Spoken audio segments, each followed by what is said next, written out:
사도행전 52번째 시간입니다. 빠른 변화, 강력한 변화를 일으키는 힘, 빠른 변화, 강력한 변화를 일으키는 힘이란 제목으로 우리 하나님 말씀 함께 나누도록 하겠습니다.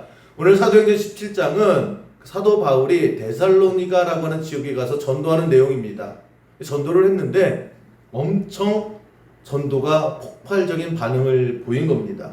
다른 데는 여러 가지 많은 어려움이 있었죠. 방해도 있었죠. 감옥에도 갇혔죠. 그런데 데살로니가는 어쩌면 별 기대도 안 하고 간 거예요. 그리고 오랜 기간 머무른 곳도 아니었습니다. 그냥 지나가다 잠깐 들린 곳이에요.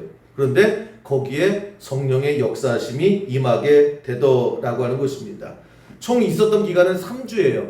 3주면 한 20일 정도 되지 않습니까? 20일이 채 안 되는 기간 동안에 정말 데살로니가 지역에 엄청난 전도의 역사가 일어나고 사람들이 변화가 되고 교회가 세워지고 또 성령의 체험 받는 사람들이 많이 생겼다라고 하는 것입니다. 오늘 우리가 관심 가지는 건 이거예요. 그 짧은 기간에 20일이라고 하는 그렇게 길지 않은 기간 동안에 이 데살로니가라고 하는 지역에 어떻게 이렇게 엄청난 역사가 일어날 수 있었을까? 도대체 바울이 뭘 했길래 어떠한 방법을 가지고 했길래 이런 부흥의 역사가 일어나게 됐는가? 거기에 대해서 오늘 성경은 이렇게 설명을 하고 있습니다. 2절, 3절 보시면 바울이 자기의 관례대로 그들에게로 들어가서 새 안식일에 성경을 가지고 강론하며, 그러니까 뭐 다른 거 없었다라는 거예요. 관례대로 늘 하던 대로 성경 들고 가서 사람들에게 말씀을 전했다라고 하는 것입니다. 3절 보시면 뜻을 풀어 그리스도가 해를 받고 죽은 자 가운데서 다시 살아나야 할 것을 증언하고 이르되 내가 너에게 전하는 이 예수가 곧 그리스도라. 다른 거 없었다라는 거예요. 데살로니가에 놀라운 역사가 일어나고 변화가 일어나고 많은 사역이 일어났는데 도대체 왜 어떻게 뭘 했길래 뭐가 다른 것이 있었느냐? 오늘 성경은 다른 거 없었다라는 거예요. 관례대로 늘 하던 대로 성경 갖고 가서 다른 내용 아니에요. 예수가 그리스도다. 그 그리스도가 우리를 위해서 십자가 지셨다. 그 내용, 그 복음을 전파했다라고 하는 것입니다. 특별한 것도 없고 이벤트도 없었다라고 하는 것입니다. 요점은 그냥 하나님의 말씀만 전했더니 그 말씀 속에서 놀라운 성령의 역사가 일어나게 되더라. 바울이 별로 한 것이 없이. 그래서 오늘 우리에게 주신 메시지는 이겁니다. 변화가 일어나야 되고 막힌 것이 뚫려야 되고 놀라운 하나님의 성령의 역사가 일어나게 되는 그 모든 변화의 능력은 다른 거에서 찾는 거 아니에요. 하나님의 말씀, 거기서 하나의 씨앗이 자라서 숲을 이루고 거기서 놀라운 역사가 일어나게 된다. 모든 변화의 시작은 하나님의 말씀에서부터 시작된다. 이것을 사도행전 17장은 강조하고 있습니다. 그래서 우리가 이 시간 이 말씀을 통해서 생각해야 되는 것이 우리 인생 가운데도 답답한 게 있죠. 꽉 막혀 있는 게 있고 자꾸 인생을 살아갈수록 처집니다. 그랬을 때 우리는 마음에 바라죠. 내 인생이 좀 바뀌었으면 좋겠다. 내 이 상황이 좀 어떻게 변화가 있었으면 좋겠다. 이 막힌 것들이 시원하게 확 열렸으면 좋겠다. 정말 천지가 개벽하는 그런 놀라운 역사가 내 삶 속에 일어나서 모든 것들을 다 뒤집어 버리는 그런 일이 있었으면 좋겠다. 소망할 때에 우리 답이 없어요.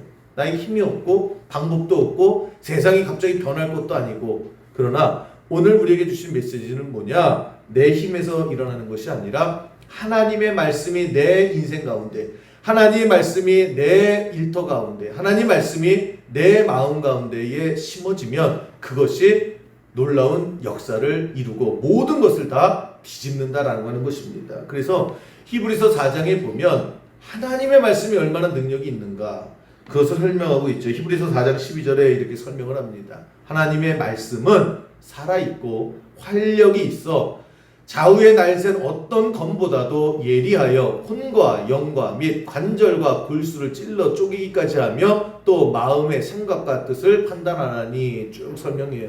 다른 거 아니라는 거예요.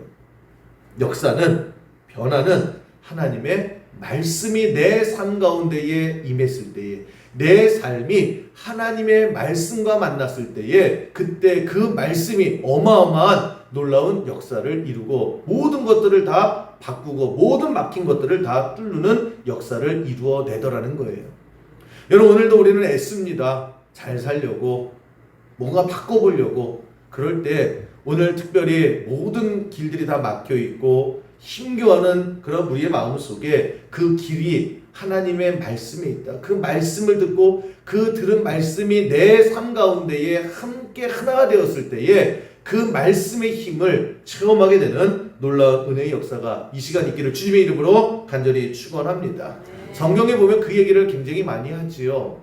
강력한 인생, 변화된 인생을 살았던 많은 사람들이 나오게 됩니다. 그 중에 가장 대표적인 것이 구약에서는 모세지요.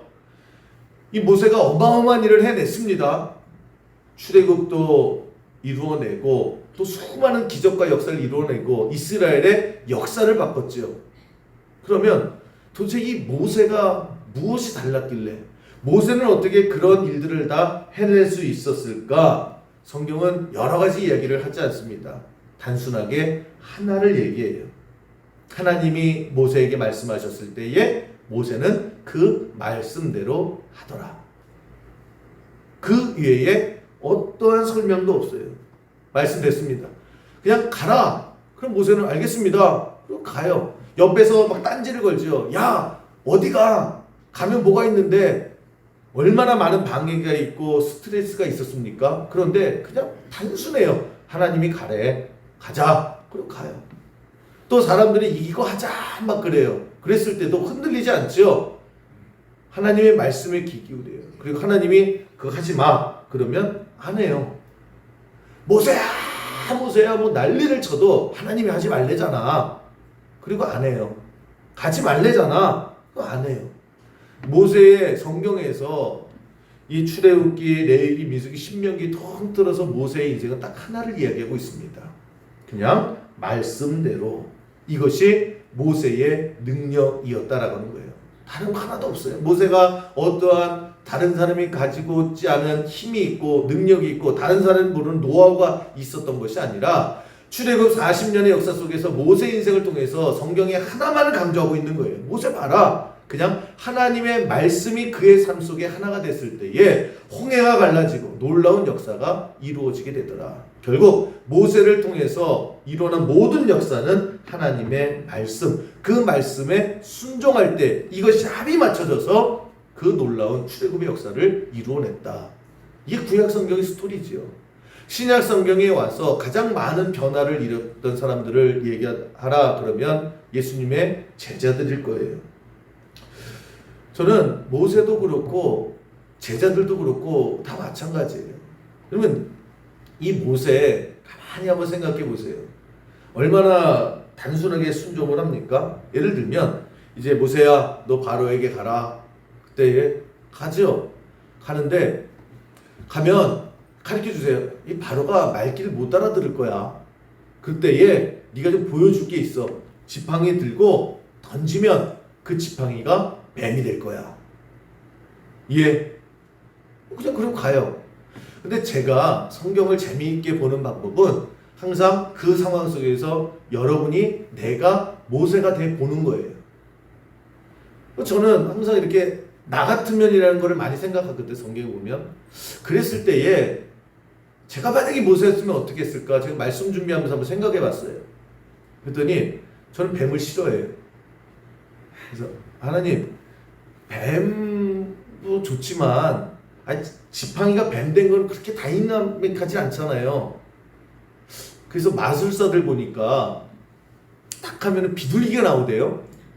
하나님 비둘기가 더 먹힐 것 같은데요. 아, 지팡이가 뱀 되는 것보다 지팡이가 비둘기 되는 게 더 놀랍지 않으세요? 그러니까 저는 그래요. 저는 지팡이 던졌는데 갑자기 거기서 딱 던지자마자 탁 날아가면 더 시각적인 효과가 더 날 것 같아요. 그리고 하나님 앞에 뭐 그런 말도 할 수 있지 않았을까. 더 중요한 건 뭐냐면 모세야 지팡이 던지면 뱀이 된다? 네 알겠습니다. 그래서 갔어요. 지팡이 던져라 그러는데 거기서 하나님 뭐라고 말씀하시냐면 아론에게 던지게 해라 그래요. 저는 이게 조금 그래요. 하나님 말씀 듣고 순종해서 갔어요. 사람들이 많이 있잖아요. 믿음이 있었어요. 지팡이 던지면 뱀이 될 거야. 그런데 공은 제주가 부리고 그런 것처럼 아니 지팡이 던지는 거 내가 해야죠. 왜 키시고 여기까지 와가지고 아론이 던지게 해요 하나님. 이거 내 거 아닙니까? 이거 내 목 아닙니까? 라고 하는 마음이 들 수도 있지 않을까요? 근데 처음부터 끝까지 모세는 그냥 단순해요. 하나님이 가라. 네. 지팡이 던져라. 네. 뭐 뱀이 되겠다. 네. 야 그거 너 말고 그 지팡이 아론에게 줘서 아론 던지게. 네. 그냥 그저 그 말씀대로 하더라는 거예요. 그 말씀대로 했을 때에 그 한 말씀에 엄청난 역사가 일어나게 되더라고 하는 것입니다. 여러분 우리가 이런 모습이 있어야 되는 거예요. 하나님께서 나에게 말씀하셨을 때 우리는 자꾸 뭔가 걸러요. 잠깐만 내 생각과 짬뽕을 시키고 내 고집을 얘기하고 내 방향을 얘기하고 하나님 잠깐만요. 홀드할게요. 잠깐만요. 생각 좀 할게요. 라고 했을 때에 여러분 그런 다이나믹한 역사가 자꾸 미뤄지게 되더라는 거예요.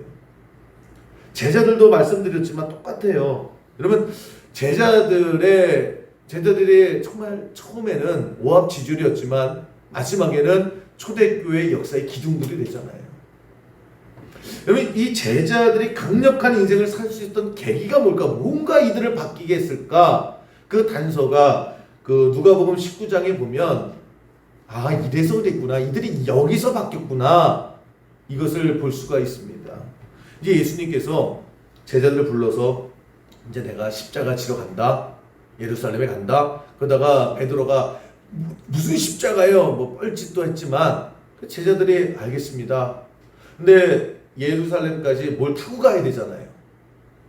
그때에 뭐 예수님과 제자들이 뭐 아무것도 없죠. 그 예수님께서 제자들을 불러서 얘기를 해요. 내가 나귀를 타고 갈 건데 이 나귀 좀 구해라 그래요.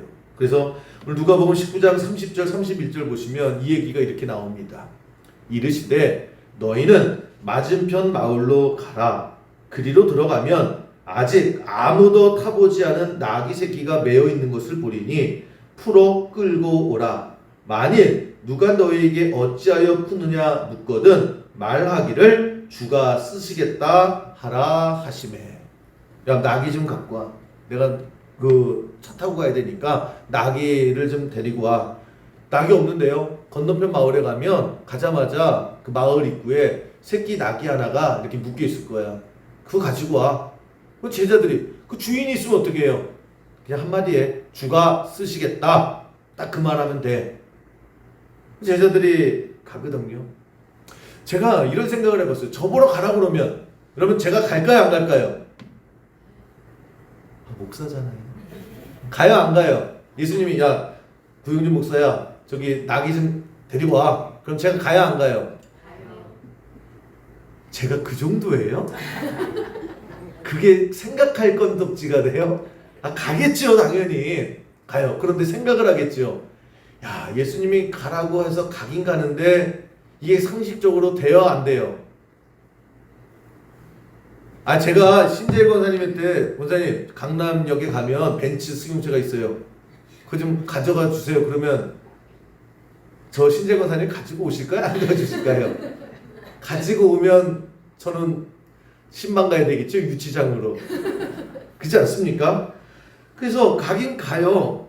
그런데 저라면 어떻게 했을까? 아 분명히 주인이 있겠지요. 딱 보면 주인 같은 사람이 있을 거 아니에요. 그러면 저 같았으면 이거 혹시 나귀 주인이세요? 예. 혹시 도를 하십니까?처럼 말씀됐습니다. 예수님을 혹시 아세요? 다행히 들어봤대요. 그러면 이제 반은 들어간 거죠. 야, 내가 그 예수님의 제자라고. 그러면서 어디까지 들어보셨냐고. 그러면서 나는 그분을 다 모셔. 저번 주에 바다 위를 걸으셨다고.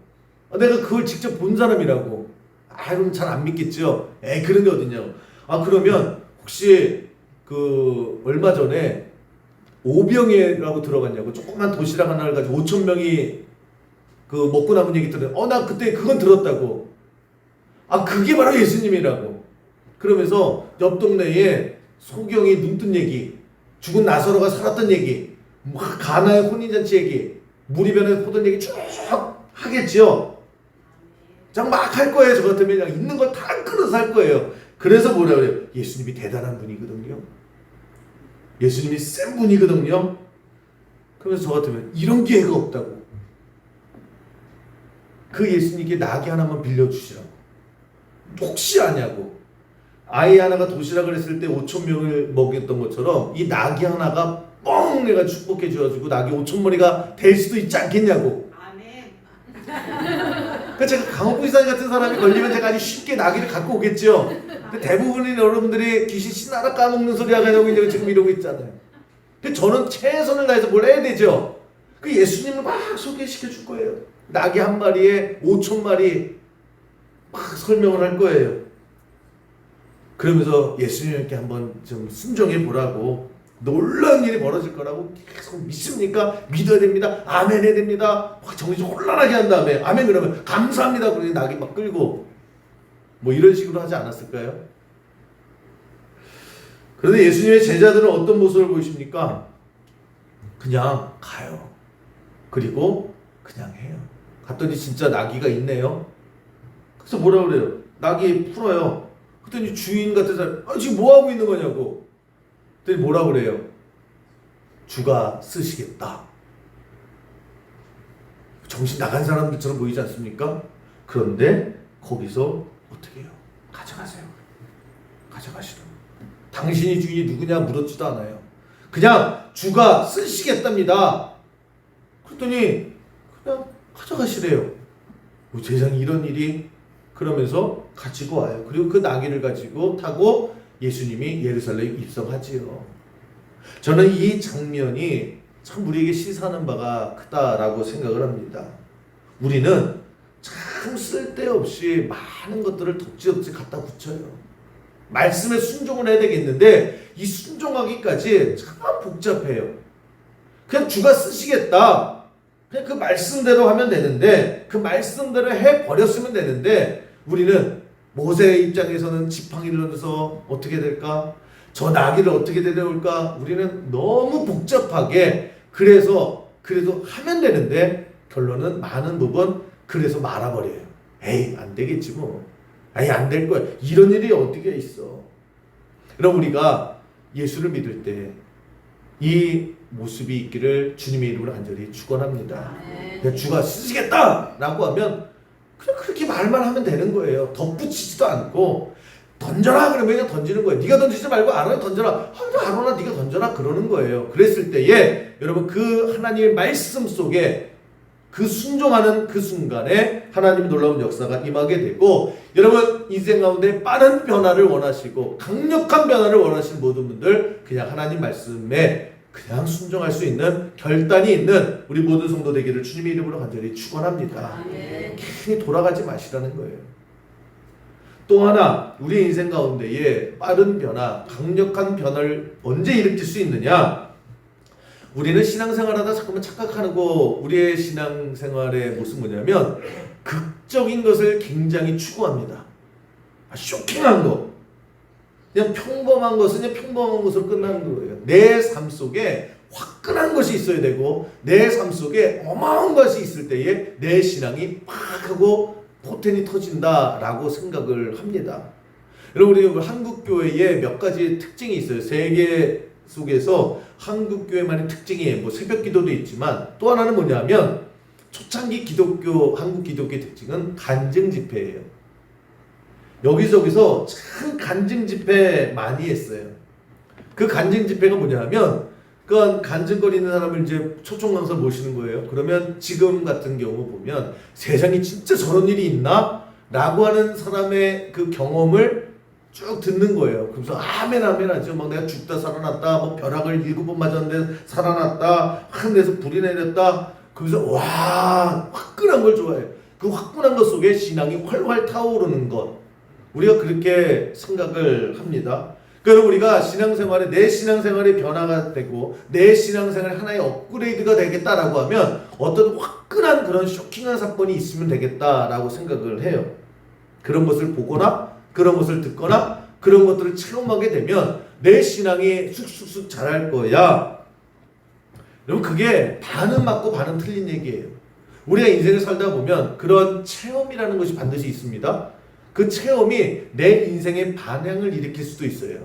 그러나 큰 그림 길게 보면 여러분 그것만으로 내 신앙이 변화가 되는 것은 아니다라는 거예요.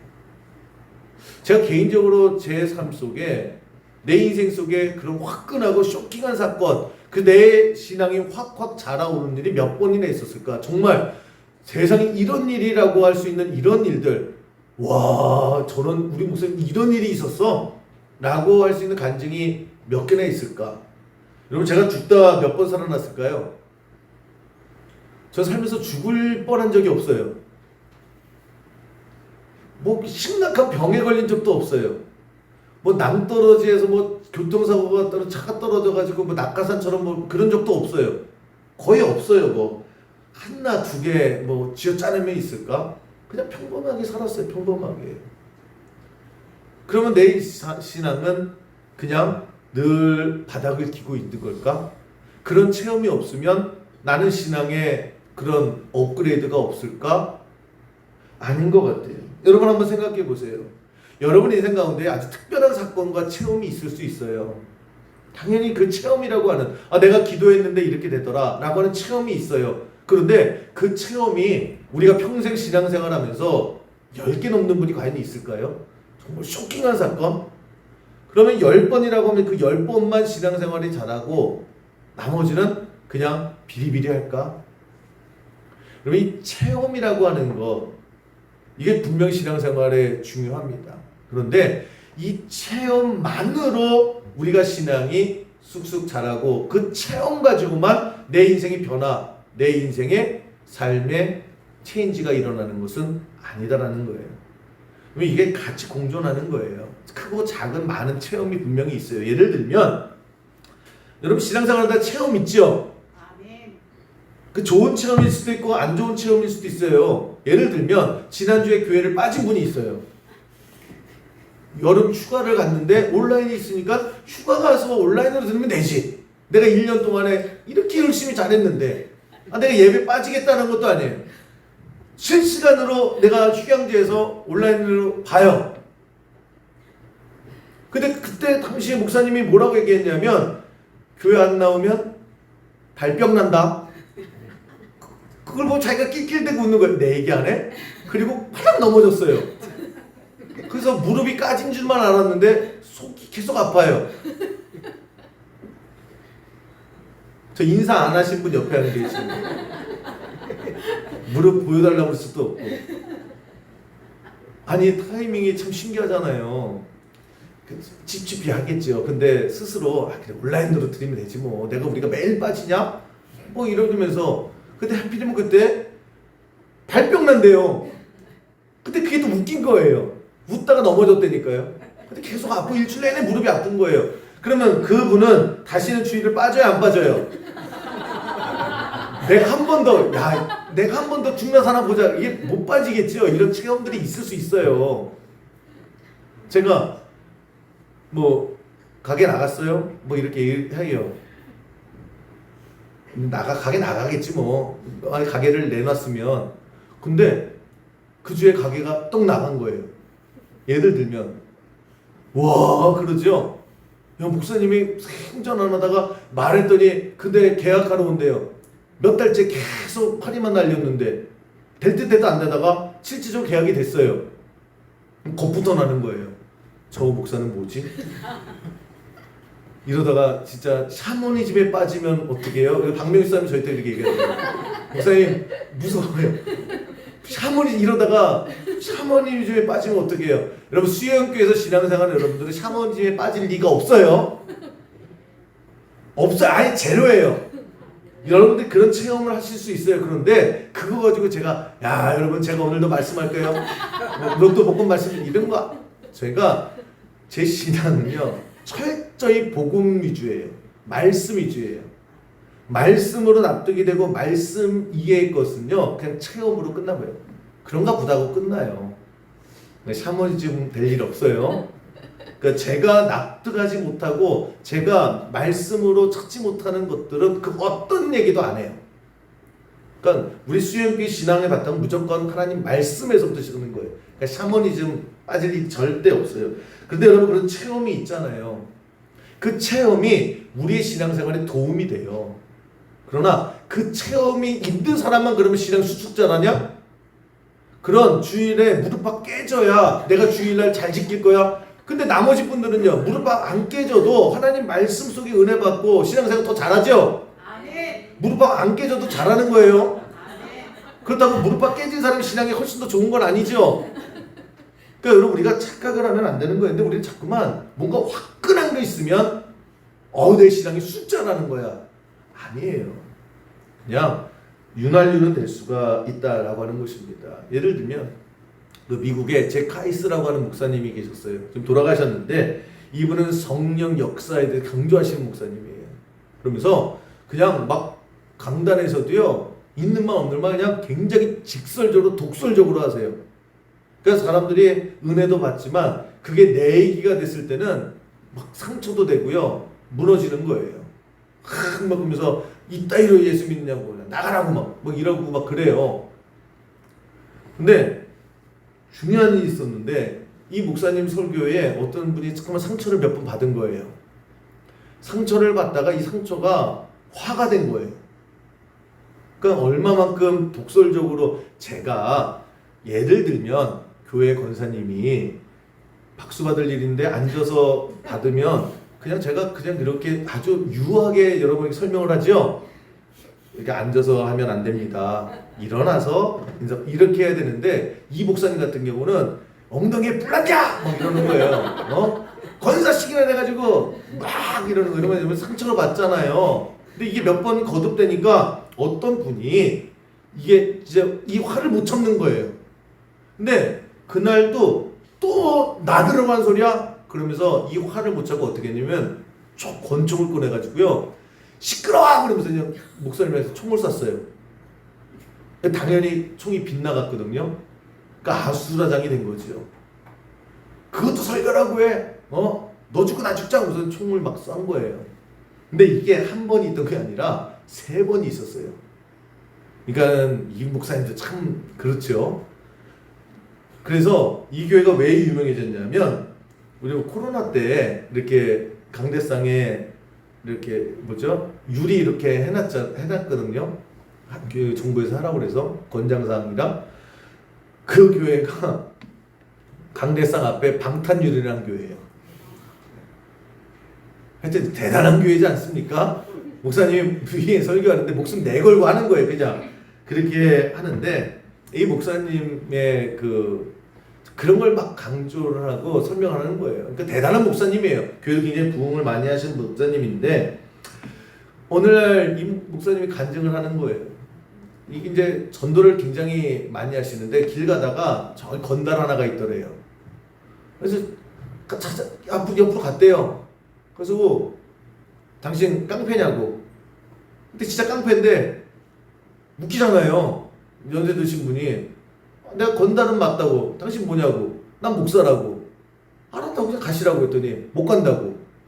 당신 예수 믿어야 된다고. 아니 알았다고 그냥 가라고. 그냥 가라고 그랬더니 못 간다고. 나이들 지금 믿는다라고 얘기해야 된다고. 예수가 누군지는 아냐고. 그러면서 이제 이 건달이 처음에는 그냥 빨리 가 귀찮아 그러는데 계속 이러니까 시비가 붙으니까 이제 인상 쓰고 겁을 주더래요. 그만하고 가쇼. 이제 더 안 들어줍니다. 막 이랬더니 이 목사님이 또 그런 거에 밀릴 사람이 아니에요. 가만히 안 있으면 어떡할 건데. 막 또 따진 거예요. 그래서 시비를 붙은 거예요. 그러면서 도대체 왜 그러냐고. 왜 그러기는 너 지옥 가니까 그렇지. 막 그러는 거예요. 건달도 이제 이게 말이면 안 하고 이제 멱살 잡고 막 싸우고 이제 감정 싸움이 된 거예요. 그래서 죽이네 살리네 막 이러다가 이 목사님이 멱살 나오라고. 뭐라고 했냐면 너 진짜 안 믿을 거야? 그러는 거예요. 내가 기도할 거야. 기도해야 믿지. 뭐라고 기도할 거냐면 하나님, 이 인간이 지금 하나님을 안 믿어요. 하나님이 살아계신 것을 보여주셔야 되겠습니다. 그래서 하나님, 이 사람 이 자리에서 죽게 해주세요. 내가 너 그렇게 기도할 거야? 그랬대요. 이 목사님도 진짜 이상하지 않습니까? 그러니까 이 또 건달이 또 가오가 있죠. 뭐라 그래? 죽여. 내가 죽으면 믿을게. 그 이 목사님이 기도했대요. 전능하신 하나님, 천지를 만드신 하나님, 아브라함을 대적하는 들을 다 싹 쓸어 죽이시고, 다윗을 미워하는 사람들을 다 죽이시고, 모세에게 대항하던 자들을 땅속에 다 처박혀 죽이시고, 그냥 뭐 엘리야에게 대적했던 850명의 무당들 다 태워 죽이시고 막 기도를 했대요. 죽는 얘기를 계속 하다가 이제 하나님, 이 앞에 그런 자가 있습니다. 죽어 마땅한 자가 있습니다. 하나님, 하나님이 살아계신 것을 이 자를 죽이심으로 보여주세요 라고 하면서 예수 그리스도 이름의 영혼이 너 죽어라 라고 하면서 막 너 죽으라 하는데 갑자기 이 건달이요 갑자기 푸석 주저앉더라는 거예요. 제 얘기가 아니라 이분 간증이 그래요. 그러면서 벌벌 떨면서 잘못했다고, 내가 믿겠다고, 살려달라고 뭐 그런 일이 있어서 그 건달이 뭐 예수를 믿게 되는 그런 간증이가 쭉 나오는 거예요. 여러분 이 얘기를 들으면 쉽게 하죠. 어쩌면 통쾌도 하지요. 야, 세상에 진짜 대단한 목사님이구나. 근데 이게 일상적이진 않잖아요. 평범한 얘기는 아니잖아요. 제가 이 은혜를 받고 이 목사님 내가 후계자가 돼야 되겠다. 그래서 우리나라에 있는 족복들을 찾아다니면서 야, 이 깡패야, 너 그러다가 지옥 간다. 그래서 예수 믿어. 안 믿으면 내가 너 기도한다. 너 팔다리 다 잘려달라고 기도한다. 너 죽고 싶어? 안 죽고 싶으면 예수 믿어 라고 말을 하면 될까요? 제 기도하기 전에 제가 맞아 죽겠죠. 그러면 그리고 그런 말에 겁먹고 도망할 그런 건달들이 어디 있겠습니까? 근데 보세요. 이런 일이 없진 않아요. 있어요. 누구에게는 있어요. 그러나 모든 사람에게 다 일어나는 일은 아니다라는 거예요. 그러면 그 일을 경험한 사람은 신앙이 확 자라고, 그런 것을 듣도 보도 못한 사람들은 그럼 신앙이 매일마다 그 모양 그 꼴이냐? 아니다라는 거예요. 아니에요. 누군가에게 주시는 체험의 은혜가 반드시 있어요. 우리가 살아가면서 여러분 체험이 있으면 참 좋아요. 체험이 있어야 돼요. 그러나 체험이 신앙생활의 전부가 아니다라는 거예요. 뭐가 문제냐? 어떠한 역사가 일어나느냐? 그런 체험이 아니라 근본적인 것은 하나님의 말씀이 내 삶 속에 들어왔을 때, 그 말씀이 씨앗이 땅에 심겨졌을 때에 그 씨앗이 자라서 나무가 되고 숲을 이루는 것처럼 하나님의 말씀을 내가 받아들이는 그 순간에 그 말씀의 능력이 있고 그 말씀이 우리의 모든 것들을 다 변화시켜 주시는 은혜와 역사가 임하게 될 줄로 믿습니다. 아멘. 우리 수영교에서 신앙생활 하잖아요. 이 수영교에서 신앙생활이 그냥 평범해요. 뭐 죽다 살아나는 사람도 없고, 잘해봐야 무릎팍 한번 깨지는 거예요. 잘해봐야, 큰일 해봐야 그냥 내가 어제 믿은 것도 그렇고 그냥 뭐 변화가 없어요. 그러나 여러분 5년 단위로 한번 끊어보세요. 그러면 여러분 내 삶이 많이 변화돼요. 한 게 뭐예요? 그냥 말씀이 내 안에 들어오는 거예요. 하나님 말씀이 내 안에서 섞여지는 거예요. 그럴 때에 여러분 그 하나님의 말씀이 우리의 삶의 능력이 되고 변화가 되고 힘이 되는 역사가 일어나게 될 줄로 믿습니다. 그냥 나는 매일매일 하던 새벽 예배 하시면 돼요. 매일 주일 그냥 주일 청소하시면 돼요. 내 삶의 자리에서 헌신하고 봉사하고 말씀 속에서 은혜 받으면 돼요. 그 하루하루가 아무것도 아닌 것 같아요. 꼭 씨앗이 땅에 떨어졌을 때 아무 일이 없는 것처럼 아무런 역사가 일어나지 않지만, 그러나 내가 보이지 않는 그곳에서 역사는 시작이 되고 그거 작은 씨앗 하나가 그런 놀라운 역사를 이루어내는 것처럼 여러분 우리 인생 가운데 빠른 변화, 강력한 변화를 하나님께서 일으켜 세워주실 줄 믿습니다. 모세처럼 또 제자들처럼 바울처럼 그렇게 하나님 말씀이 내 삶 속에 하나님 말씀하세요. 내가 하나님 말씀대로 살아가겠습니다. 그러면 우리가 생각하지 못했던 그런 놀라운 역사가 반드시 임하게 될 줄로 믿습니다. 그런 빠른 변화, 강력한 변화를 체험하게 되는 우리 모든 수용계 성도 되기를 주님의 이름으로 간절히 축원합니다.